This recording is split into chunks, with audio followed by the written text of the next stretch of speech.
We're back with Justin Kennedy, and we're looking at the nasty flyers or mailings sent in, mailed into to the people of District 3, New Smyrna, Edgewater, Oak Hill, a little slice of Lake Helen, Osteen, and a southern part of Port Orange. Some of these are pretty horrible descriptions of you. They are, and of course, let's look at another one. Majority of them are lies. This one says that I was fined for fibbing on my property taxes. Well, as the News Journal has reported, and as I told her at the debate, that it was a mix-up on the property taxers' paperwork. And this was how many years ago? Well, it started in 1999, so we're talking 15 years ago. And it's been resolved? It's been resolved. Nobody's been shortchanged? I have, actually. Right, but I mean, whatever was owed was paid? Absolutely. Okay. Yeah. There was no fibbing. Well, what's really troubling is that we did this debate a number of weeks ago. She brought the issue up then as a way to attack me.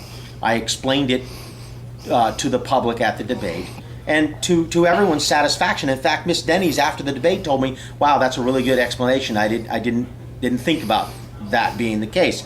But then afterwards, she commissions this flyer to go on with it anyway. After having known the real explanation, having known the facts, she committed to the lie after the fact, which makes it even worse. Well, let's finish up this segment talking about who are the people behind these mailings. How many are altogether? 3 or 4 of them? Well, there's 2 negatives, and then, yeah. The rest of them are just her usual stuff.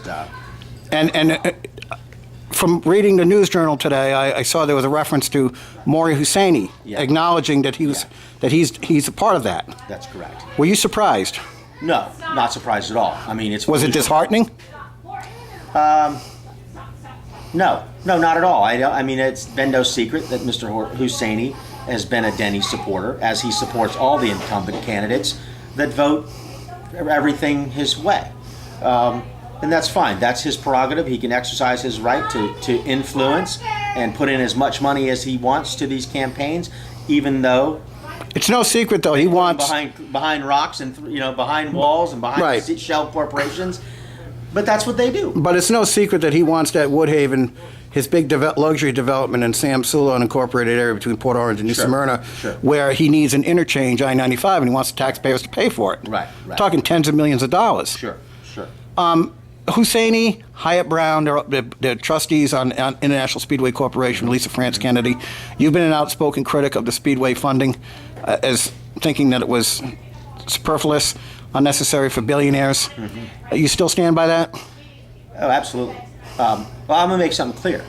I'm not a critic of NASCAR. I'm not a critic of Woodhaven. I'm not a critic of any big business here in town that's a successful part of our community. And those 3 businesses, those 3 businessmen and families and organizations. They want shortcuts. Right.